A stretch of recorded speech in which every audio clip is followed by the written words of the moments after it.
ગોરધનભાઈ. ગોરધનભાઈ કઈ ના છો? પરકુંડા. બરકુંડા કટલાલ તાલુકાનું. હા. કોણ છે તમારા ઘરમાં? ઘરમાં ભાઈ હ. ભાઈ છે, બીજું કોઈ નહીં? કોઈ નહીં. અચ્છા, ભાભી હવે આ પગ શું થયું છે? આ ચિત્રો કાઢેલો. ચિત્રો કર્યો હતો. કેટલા વર્ષથી? 6 વર્ષ થયા. સારું થયું જ નહીં? સારું તો હેડાતું નહીં. હેડાતું જ નહીં. હા, રગો ચોટી ગઈ. કેટલા દિવસ પહેલા અહીંયા આવ્યા હતા? બુધવારે. બુધવારે આવ્યા હતા. શું નામ તમારું? અરવિંદભાઈ. તમે લઈને આવ્યા હતા ને? હું લઈ રહ્યો પોતે. સો અરવિંદભાઈ થોડા દિવસ પહેલા આપણી પાસે ગયા બુધવારે આપણી પાસે લઈને આવ્યા હતા. એમને કીધું કે સાયકલની જરૂર છે અમારે, ચાલવામાં હરવા ફરવામાં તકલીફ પડે છે, તો આપણે એમના માટે સ્પેશિયલ સાયકલ લઈ આવ્યા છે. આવી જાઓ. સો આજથી આ સાયકલ તમને આપી છે, બરાબર? ભાઈ જાઓ, આપી દીધું, તમારી થઈ ગઈ. હવે શું નામ કીધું તમારું? ગોરધનભાઈ. ગોરધનભાઈ.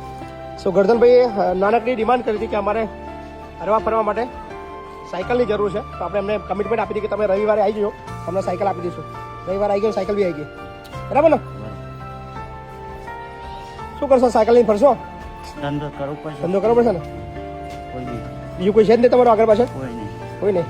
બાયરું હતું એ આવું થયું એટલે જતા રહ્યા. જતા રહ્યા. આ જમાનામાં કોઈનું છે જ નહીં, હે ને? કોઈ વાંધો નહીં, ચિંતા ના કરતા. ધંધો કરવા માટે કઈ જરૂર પડે ભવિષ્યમાં યાદ કરજો, બરાબર? ચિંતા ના કરતા. હા, સ્વ મહિપતસિંહ ફાઉન્ડેશન અને આપણા ફોલોવરના સહકારથી આ આપ્યું છે. તમે જે બી સહયોગ કરો છો, તમારી જે પણ ફંડ વધે છે એ બધું જ આ બધા કામ માટે આપણે વાપરતા હોઈએ છીએ. થેન્ક યુ સો મચ, હે ને?